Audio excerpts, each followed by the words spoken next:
ang wika nila.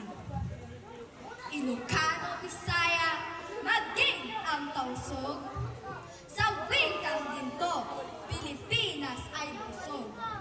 Chavacano, Cebuano, Ilonggo at marami pa.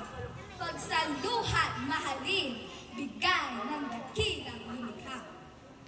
Iba't ibang salita man ang banggit, sa puso't kaluluway, iisa lang ang gamit. Buong pagmamahal, itong ipagpunyagi, kayamanan ng buhay, dugo at lahi.